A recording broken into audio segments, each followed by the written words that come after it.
j'espère que vous allez bien. Je suis très contente de vous retrouver dans une nouvelle vidéo aujourd'hui pour vous parler enfin des sorties littéraires de janvier qui sont, ma foi, très nombreuses.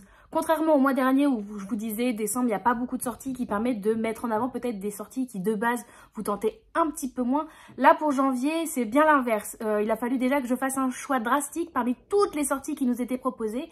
J'ai fait un choix, mais quand même, je me suis pas trop restreinte puisque 23 livres sont dans la sélection finale, ce qui est énorme. Alors, on est d'accord qu'on va jamais réussir à se procurer les 23 livres, c'est beaucoup trop. Mais déjà, ça vous laisse un aperçu de tout ce que janvier nous propose et ce que toutes les maisons d'édition vont mettre en avant pour le mois qui arrive. Et en tout cas, j'ai très hâte parce qu'il y a énormément de belles sorties. Donc on commence tout de suite avec les premières sorties que nous propose le mois de janvier. Je vais pas m'étendre énormément sur chacun des livres parce que comme je vous disais, ils sont quand même 23, ce qui est énorme. Donc je vais pas avoir le temps. Donc j'ai pas envie non plus que la vidéo dure encore 40 ans. Donc je vais pas m'étendre énormément sur chaque livre. Je vais vous les présenter très brièvement. Je vous mettrai de toute façon les liens dans la barre d'infos vers les bouquins pour que vous puissiez vous-même aller lire les résumés pour savoir s'ils vous font ou non envie. On va donc commencer avec les sorties du 4 janvier qui sont déjà au nombre de 5. Donc déjà sur une journée, on a 5 livres qui sortent. Donc c'est déjà énorme. Et la première sortie, il s'agit de Un pacte avec le roi des elfes, écrit par Elise Kova et publié aux éditions Big Bang. Dans celui-ci, on va suivre le personnage de Luella, qui évolue dans un monde où les elfes existent, ont le pouvoir un petit peu sur les humains qui sont un petit peu la plèbe, on va dire. Et il y a un rituel qui fait que tous les 100 ans, les humains doivent fournir une fille qui servira d'épouse au roi des elfes. Donc c'est un petit peu la grosse punition pour les filles, c'est un peu les Hunger Games, hein, si vous voulez, on n'a pas envie d'y aller non plus. Mais malheureusement, on n'a pas le choix. Alors Luella, elle est très contente d'avoir réussi à éviter tout ça, sauf que quand elle aura 19 ans, c'est elle qui sera choisie par le roi des elfes pour devenir sa nouvelle épouse.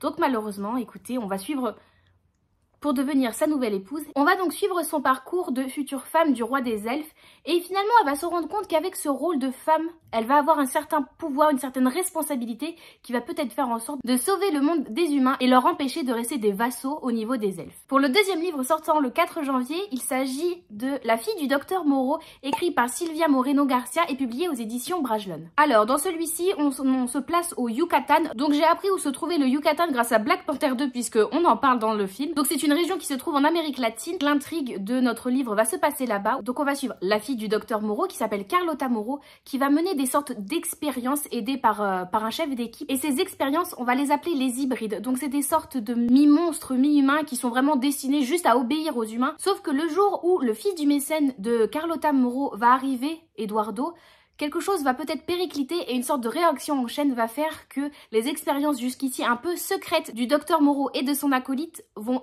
exploser au grand jour et on va se rendre compte que c'est peut-être pas très bien vu de créer ces sortes d'hybrides mi-monstres, mi-humains. Pour le troisième, il s'agit de 10 ans, Noces de sang, écrit par Alice Finet et publié aux éditions Hauteville. Donc ici, on est dans un thriller. On va suivre Adam et Amelia qui sont mariés depuis 10 ans. Vous vous en doutiez pas du tout avec le titre, hein. Mais donc qui sont mariés depuis 10 ans, sauf que leur couple va pas forcément bien, c'est un peu plan-plan, ou alors on s'engueule assez facilement malheureusement. Ils vont gagner un voyage en Écosse sur un week-end et se disent que ça serait l'occasion parfaite pour essayer de renouer des liens qui font que ils en sont à 10 ans de mariage quand même et qu'il doit quand même y avoir encore de l'amour sous tout cela. Cependant, il semblerait que ce voyage ne va pas se passer exactement comme prévu. Déjà, est-ce qu'ils l'ont vraiment gagné ce voyage? Et puis pourquoi ils ont tous les deux cette impression fortement présente que quelqu'un les épie? Est-ce que ce voyage va bien se passer? Est-ce qu'ils reviendront de ce voyage? Rien n'est moins sûr et le titre ne laisse rien présager de bon pour notre couple. Toujours chez Hauteville et toujours en date du 4 janvier, je vais maintenant vous parler de Si j'avais ton visage, écrit par Frances Cha. Dans ce livre, on va suivre 4 destins de jeunes femmes qui vivent toutes les 4 dans un même immeuble, il y en a même 2 qui sont colocataires d'ailleurs, et qui vont chacune avoir leurs problématiques, que ça soit de avoir une carrière professionnelle qui soit florissante, avoir une vie personnelle avec des problématiques telles que réussir à concevoir. On va donc suivre ces 4 femmes au fur et à mesure de leur vie et voir leur destin peut-être s'entremêler puisqu'elles restent voisines.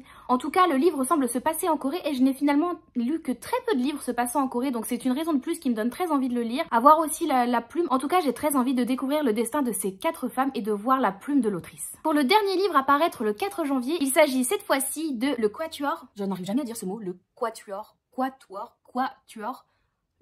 C'est dur à dire ce mot, non? Donc il s'agit du Quatuor des Smith, écrit par Julia Quinn et publié aux éditions J'ai lu. Dans celui-ci, nous replongeons directement dans l'univers des Bridgerton, qui sont d'ailleurs présents dans cet ouvrage. Il s'agit encore et toujours d'un ouvrage double, donc toujours le tome 1 et le tome 2 qui sont dans une intégrale, comme on a pu le connaître avec les Bridgerton. Donc j'ai très envie d'y retourner, j'aime bien l'univers des Bridgerton, un peu cette Angleterre, un peu frivole.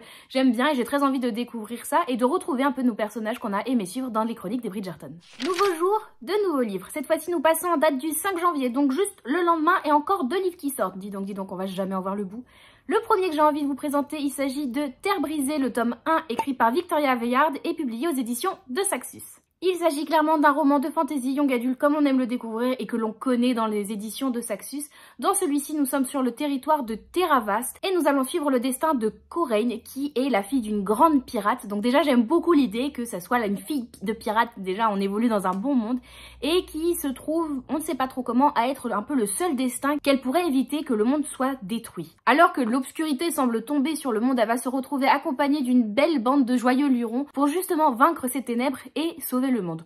Donc écoutez, en tout cas je sais qu'en VO il avait fait pas mal parler de lui, donc j'ai très hâte de le découvrir aussi et de pouvoir essayer de me le procurer. Pour le second livre à paraître le 5 janvier, il s'agit des 12 d'Aritsar, écrit par Jordan Ifueko et publié aux éditions Nathan. Donc là encore on est dans de la jeunesse / young adulte si j'ai bien compris, et on est dans un monde où le prince qui s'appelle Dayo doit établir son nouveau groupe de conseillers. Et c'est donc pour devenir conseillère que la jeune Tarisai a été élevée par sa mère pour qu'elle soit le bras droit un petit peu de notre prince. Cependant, ce n'est pas juste pour le conseiller que sa mère l'a élevée, mais bien pour la faire arriver auprès de lui et par la suite pour le tuer. Sauf que Tarisai, une fois qu'elle arrive auprès du prince, elle n'a pas forcément envie de tuer ce prince et au contraire elle se retrouve à plutôt vouloir le protéger puisque d'autres dangers ont l'air de planer sur notre prince.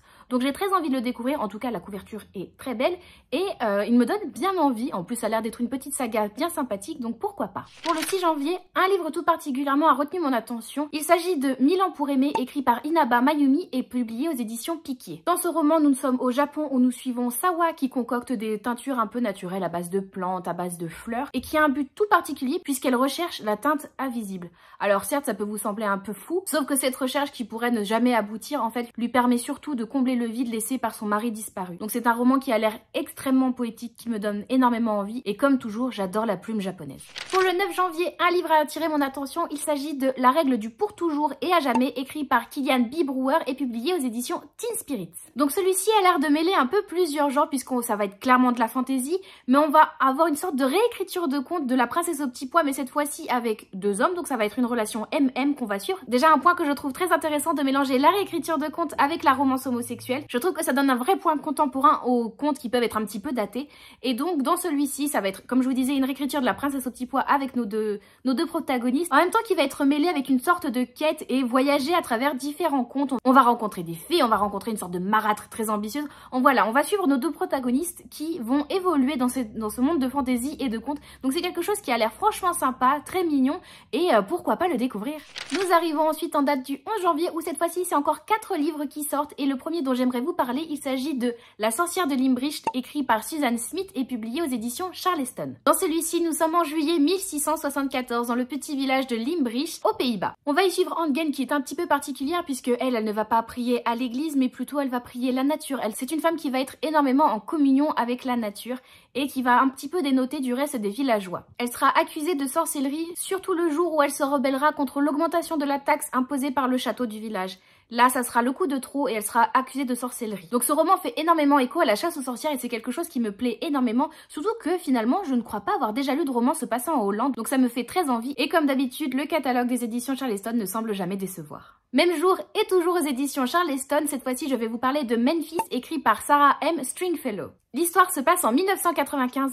La meilleure année, je dis ça, je dis rien. On va suivre Johan, 10 ans, qui va fuir son père accompagné de sa sœur cadette et de sa mère et qui vont donc aller se réfugier chez la tante de Johan qui habite Memphis dans une maison construite par le grand-père. Cependant, une fois sur place, la maison semble avoir d'énormes souvenirs, surtout suite à un événement qui s'est passé il y a de cela 7 ans. Alors quel est cet événement?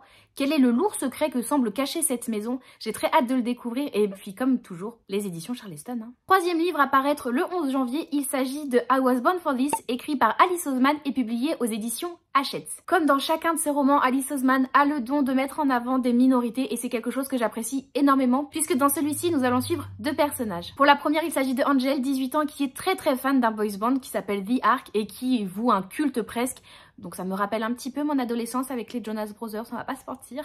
Donc qui vouent un culte à ce groupe et qui aimeraient plus que tout pouvoir les rencontrer, les côtoyer. Et parallèlement à ça, nous allons suivre Jimmy, qui est justement le leader de ce groupe, qui lui, malheureusement, souffre d'anxiété sociale et qui a du mal à assumer sa notoriété et qui se sent vraiment oppressé. Donc je trouve fabuleux que cette fois-ci, Alice Oseman mette en avant l'anxiété sociale, puisque c'est quelque chose qui me touche tout particulièrement, et j'ai très hâte de découvrir ce roman qui, je pense, va encore profondément nous toucher. Pour le dernier roman à paraître le 11 janvier, il s'agit d'Éclairer la pénombre, écrit par Marie-Béatrice Gauvin et publié aux éditions Moisson Noire. L'intrigue se déroule en mai 1753, où nous allons suivre Camille, 20 ans, qui est propriétaire d'une boulangerie et d'un café vers La Rochelle, qui se retrouve amenée à devoir aller à Paris pour faire un petit peu valoir ses talents culinaires. Sauf que son voyage à Paris ne va pas du tout se passer comme prévu, puisqu'elle va se retrouver mêlée dans des affaires très sombres telles que des disparitions d'enfants, des violences à la salpêtrière ou encore toutes sortes de trafics. Donc j'ai très hâte de découvrir ça, puisque ça a l'air d'être une sorte de cosy mystery mêlée avec un roman historique. Ça me donne très envie et je crois que je n'ai jamais encore lu de cosy mystery historique, donc vraiment ça m'a l'air très très chouette. Nous arrivons ensuite au 12 janvier où cette fois-ci c'est 2 livres dont j'aimerais vous parler, et le premier il s'agit du Souffle de la liberté, écrit par Nathalie Brunal et publié aux éditions Nouvelle Plume. Dans celui-ci, nous sommes en 1840, en plein Londres, où nous suivons Elvira, 19 ans, qui n'a qu'une seule envie, découvrir l'Amérique. Elle va rencontrer durant un bal Alexander, qui sera son futur mari et qui lui n'a qu'une seule envie, lui faire découvrir la Virginie. Ils vont donc emménager tous les deux en Virginie, et donc Elvira découvrira un petit peu comment gérer une plantation, et surtout, elle luttera contre l'esclavagisme présent.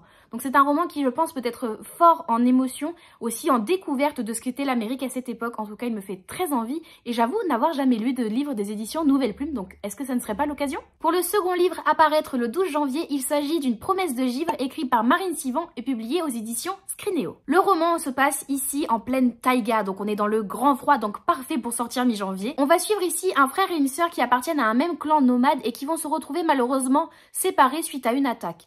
Donc elle va devoir évoluer toute seule et essayer de retrouver ses proches pour avoir une attache, puisque la taïga seule, c'est pas facile, tandis que lui va être kidnappé et être soumis à l'emprise d'un esclavagiste et cherche à protéger son identité auprès de celui-ci. Les deux vont donc essayer de se retrouver. Vont-ils y arriver? Et s'ils y arrivent, est-ce qu'au final, c'est si bon que ça qu'ils se retrouvent? Pour le 16 janvier, je vais vous présenter un livre. Il s'agit de Enchantement, tome 1, écrit par Anthony Blanchet et publié aux éditions Inceptio. Donc là, on va évoluer dans un monde où la magie a existé, a été fortement présente, sauf que à l'époque où se déroule le bouquin, c'est plus vraiment le cas. La magie n'est plus ce qu'elle était, et Merlin, notre enchanteur bien connu, est malheureusement le dernier de son espèce, et en plus s'est vu retirer son immortalité. Parallèlement à ça, le sorcier Thorold va aussi avoir réussi à s'échapper de sa prison avec pour seul objectif se venger. Merlin va-t-il réussir à contrecarrer le projet de Thorold? En tout cas, j'ai très envie de découvrir ce roman où j'aime beaucoup déjà le personnage de Merlin que je trouve très intéressant, et tout cet esprit d'enchanteur, de sorcier me donne très envie. Et comme à chaque fois les retours sur les livres Inception sont dithyrambiques, j'ai très envie de découvrir la maison d'édition. Au 18 janvier, c'est 3 nouveaux livres qui sortent, et le premier dont j'aimerais vous parler, c'est Three Crowns, écrit par Catherine Doyle et Catherine Weber et publié aux éditions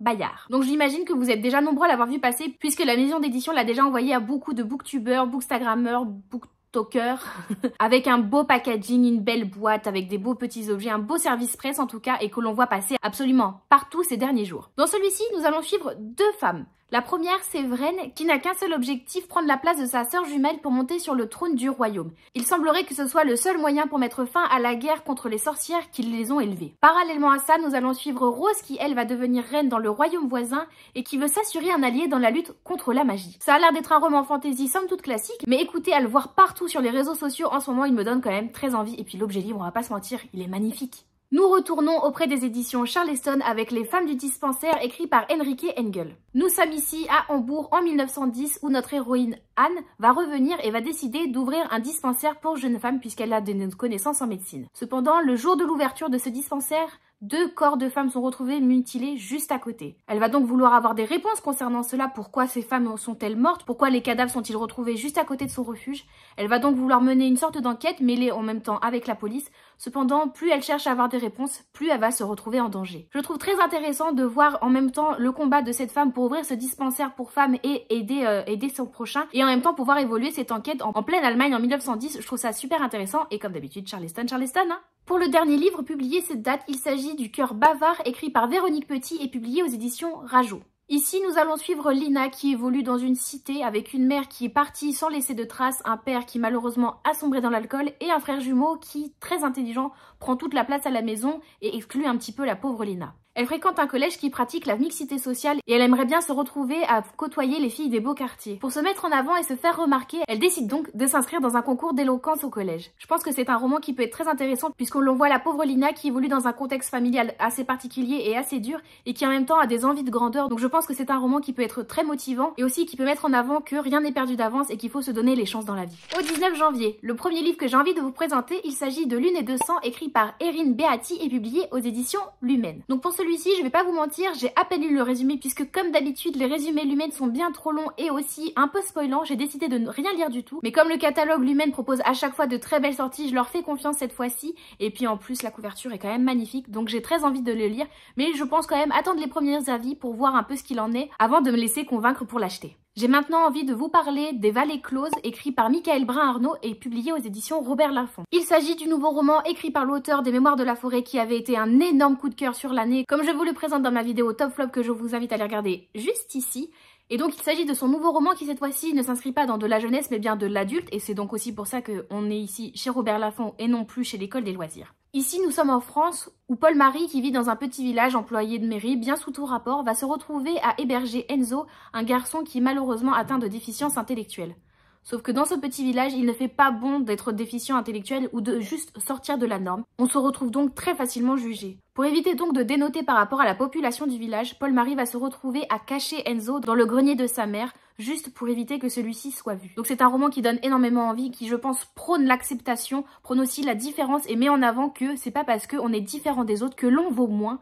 Et j'ai très hâte de découvrir ce roman écrit par la magnifique plume de Michael Brun-Arnaud. Celui-ci, c'est sûr, le jour de sa sortie, je me le procure. Pour le suivant, pareil, je ne vais pas vous faire de résumé puisqu'il s'agit d'un tome 2 d'une saga dont je n'ai pas lu le tome 1, donc je n'ai pas envie de me spoiler et je ne me souviens plus forcément du résumé du tome 1. Je vous laisserai aller voir, je vous mettrai comme d'habitude le lien dans la barre d'infos, le tome 1 et le tome 2 si vous êtes tentés. En tout cas, on avait énormément entendu parler du tome 1 au moment de sa sortie. Et cette fois-ci, j'ai envie de vous parler du tome 2 des Royaumes Immobiles qui s'appelle ici Le Règne des Chimères, écrit par Ariel Holz et publié aux éditions Slalom. Comme je vous disais, c'est le tome 2, je ne sais plus exactement de quoi ça parle. Je crois qu'on parle de Belle à mourir, donc d'une femme qui doit se cacher constamment sous un masque, sous peine que sinon si on peut la voir on devienne un peu fou allié. Je me souviens que le postulat de base du premier tome me donnait énormément envie, donc le tome 2 est paru, donc pour ceux qui sont à jour dans la saga, vous pouvez y aller, ça sort tout frais au 19 janvier. Et enfin le dernier livre à paraître pour ce mois-ci en date du 26 janvier, il s'agit du Livre de la nuit, le tome 1, écrit par Holly Black et publié aux éditions de Saxus. Donc pour celui-ci je suis même pas vraiment sûre qu'il sorte ce mois-ci puisque pour l'instant la maison d'édition n'a fait aucune communication autour de celui-ci.